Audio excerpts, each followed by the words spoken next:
Saudara-saudara yang diberkati Tuhan, di dalam kitab Kisah Para Rasul pasalnya yang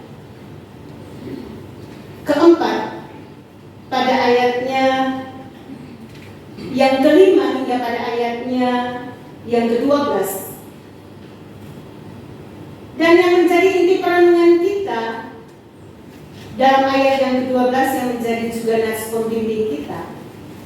Dan keselamatan tidak ada di dalam siapapun juga selain di dalam Dia. Sebab di bawah kolong langit dan di bawah kolong langit ini tidak ada nama lain yang diberikan kepada manusia yang olehnya kita dapat diselamatkan.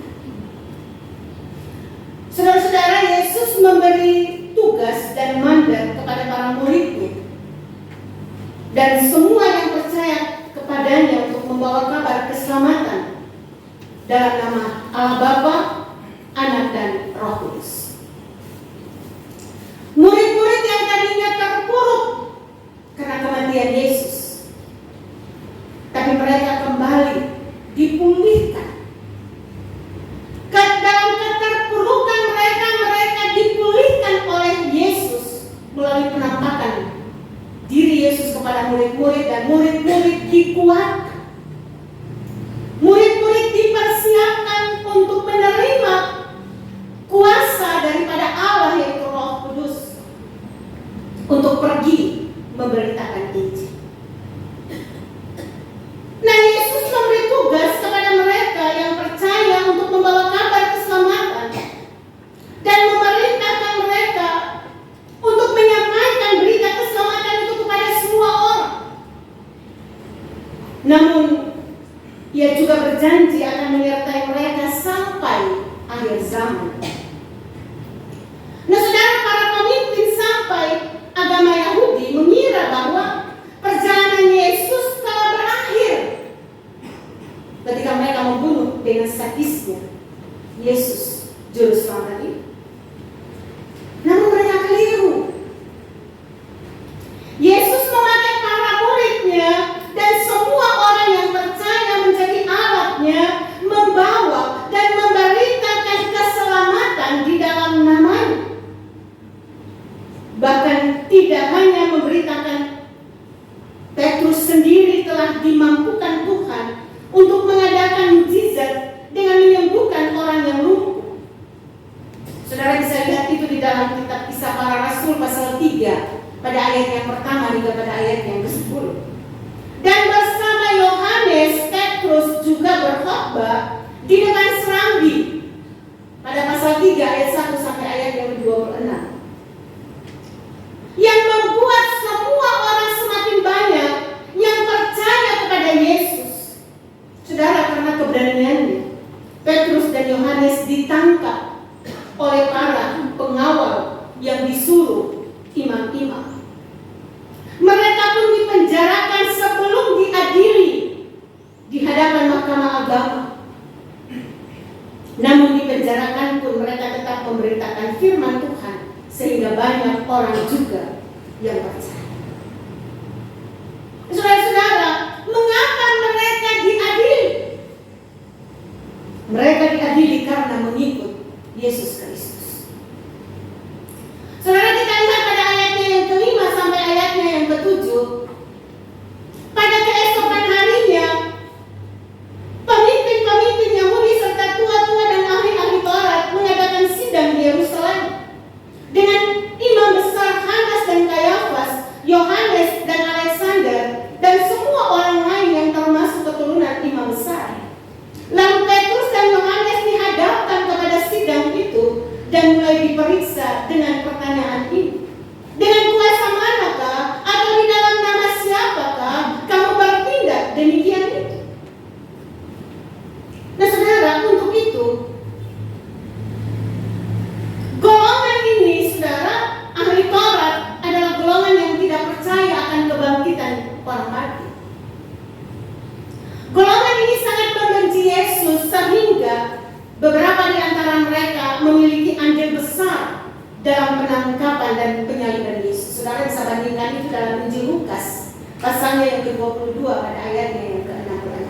Bisa saudara yang ada bawa pulpen bisa catat, pulang dulu nggak bisa baca.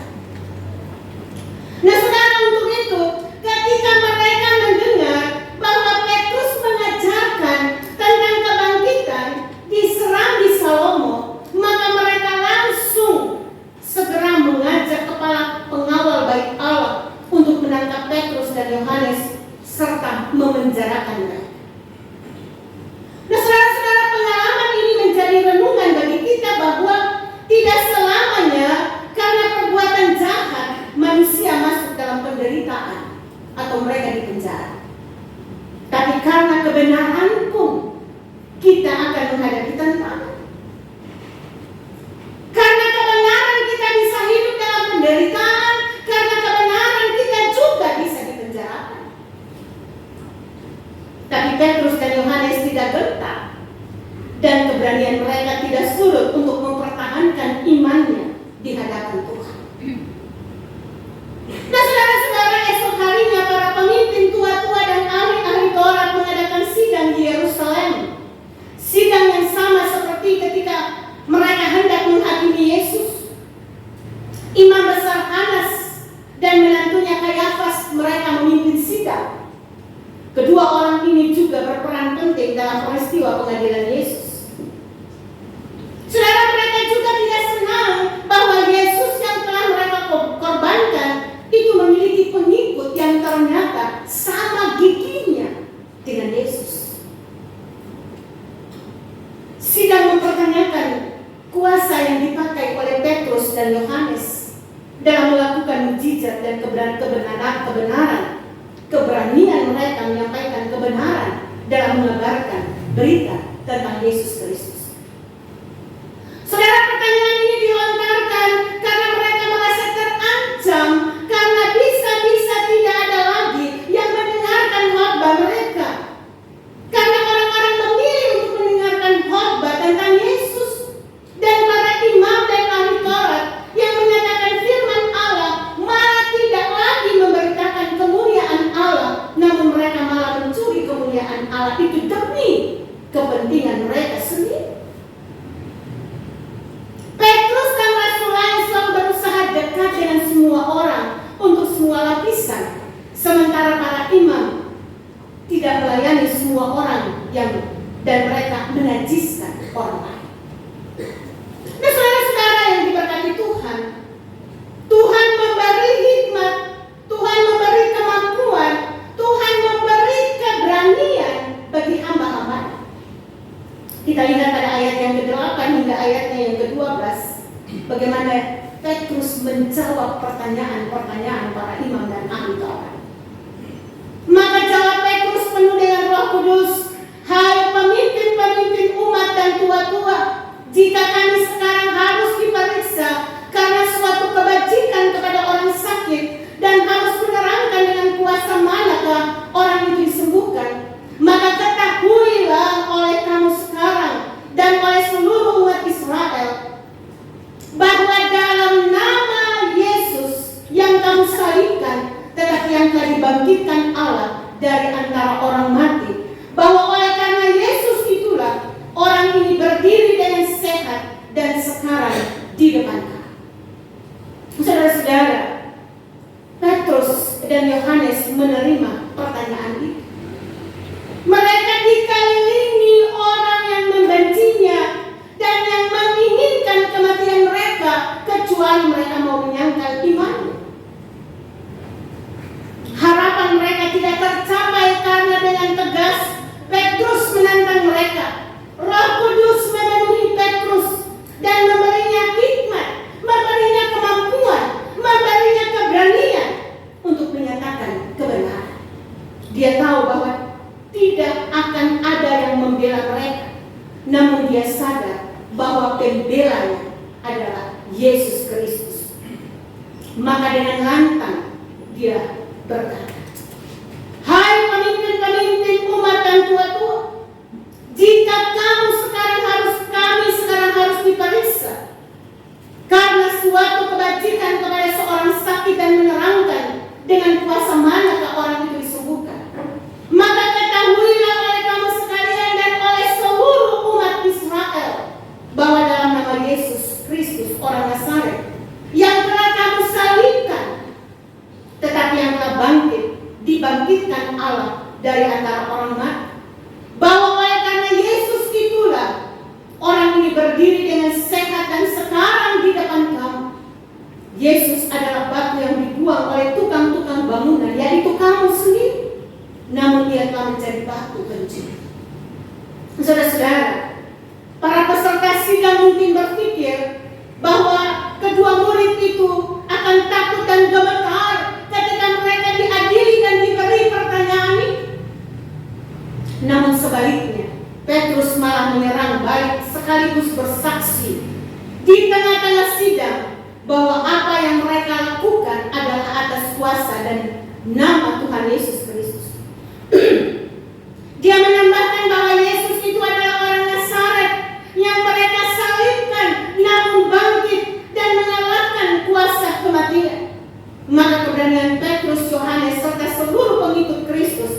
berasal dari Yesus Kristus yang memberi kekuatan melalui Roh Kudus. Dia mengumpamakan Yesus sebagai batu penjuru yang dibuang oleh tukang-tukang bangunan. Artinya orang Yahudi telah menolak Kristus dan membunuhnya, namun dia menjadi batu penjuru. Saudara-saudara, batu penjuru adalah batu yang menyatukan dua dinding dari sudut bangunan dan menahan kesatuan bangunan itu. Jadi Yesus telah menjadi batu penjuru yang menahan kesatuan gereja sehingga tetap kokoh dan kuat, bahkan gereja semakin dibabat. Gereja itu semakin merapat. Karena apa? Karena kuasa Allah menyertai pemberitaan firman. Saudara, ayat perenungan kita pada ayat yang ke-12 tadi menjadi sebuah pengakuan iman yang seharusnya dipegang oleh setiap pengikut Kristus, karena ini merupakan salah satu dasar dan bukti bahwa Yesus adalah satu-satunya jalan keselamatan dan hidup. Petrus dengan tegas mengatakan, dan keselamatan tidak ada di dalam siapapun juga selain di dalam Dia. Sebab di bawah kolong langit ini tidak ada nama lain yang diberikan kepada manusia yang olehnya kita dapat diselamatkan. Saudara, ayat ini membuktikan bahwa Yesuslah satu-satunya utusan Allah yang berani menyatakan diri sebagai Mesias dan anak Allah yang hidup. Dan hanya Dialah utusan Allah yang mati, namun bangkit pada hari ketiga, serta kembali kepada Bapa yang menjadi Raja dalam tahta. Saudara-saudara, semua orang, saudara dan saya menginginkan kemenangan dan keberhasilan. Namun tidak semua orang mau dan mampu menjalani proses menuju kemenangan dan keberhasilan itu dengan benar dan sesuai aturan. Seringkali kita terlalu fokus kepada tujuan, namun mengabaikan cara, proses mencapai tujuan yang kita tuju. Sering untuk berhasil, mendapat jabatan, mendapat uang dan sebagainya, manusia malah berbuat curang, mencuri, korupsi, menipu, melakukan berbagai macam hal yang tidak sesuai dengan kehendak Tuhan. Petrus dan Yohanes memberi teladan bagi kita agar kita setia dalam proses untuk mencapai tujuan. Saudara dan saya belajar dari proses bagaimana dalam keterpurukan mereka tetap hidup dan mengandalkan Tuhan. Bahkan Tuhan yang penuh kasih itu datang menyampaikan salam damai sejahtera bagi mereka dan memulihkan mereka dalam keterpurukan.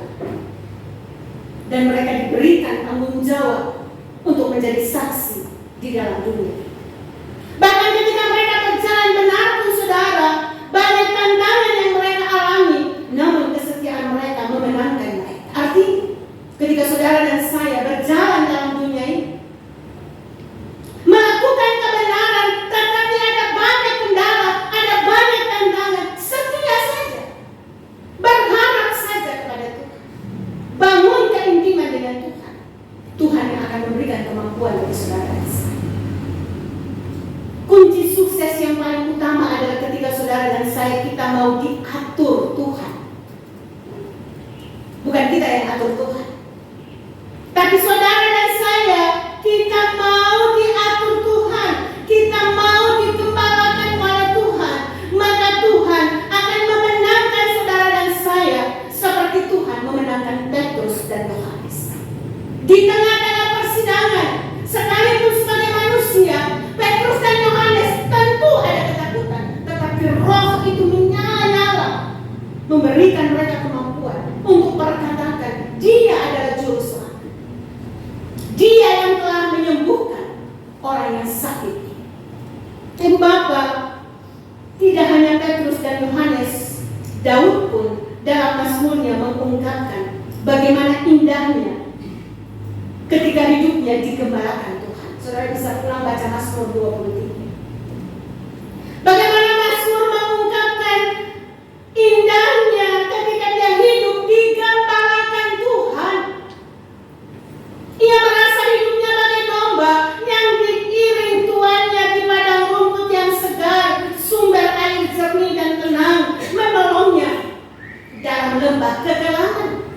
sehingga dia tidak takut bahaya.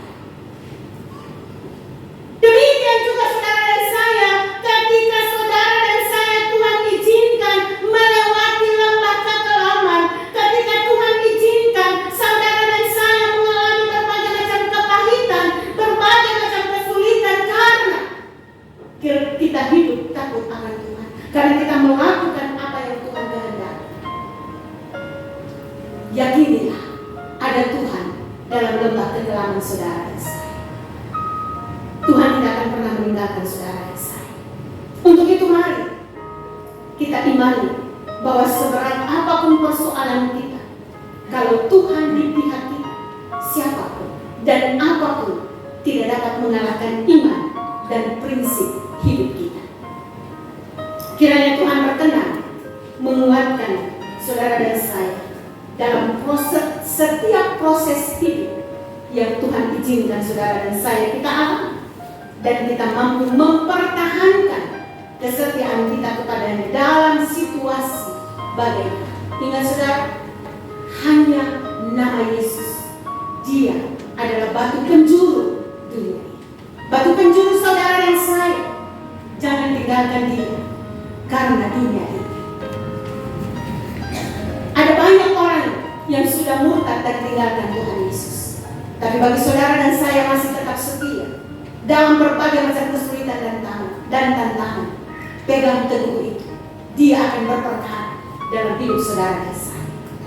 Selamat menjalani hari-hari hidupku dan jalani proses yang Tuhan izinkan saudara dan saya lewati bersama-sama dengan Tuhan, dan kita akan meraih kemenangan bersama dengan Yesus. Amin. Tidak bersyukur. Terpujilah nama-Mu ya Allah, batu penjuru dunia. Melalui Yesus Kristus, Dia datang menyelamatkan hidup kami. Biarlah firman yang telah kami renungkan hari ini, Allah meneraikan dalam hati kami. Roh Kudus mampukan kami, sehingga kami dapat menjadi pelaku firman yang setia dalam seluruh perjalanan kehidupan di dunia yang Tuhan izinkan kami jalani. Dalam nama Yesus kami sambut firman saat ini. Amin.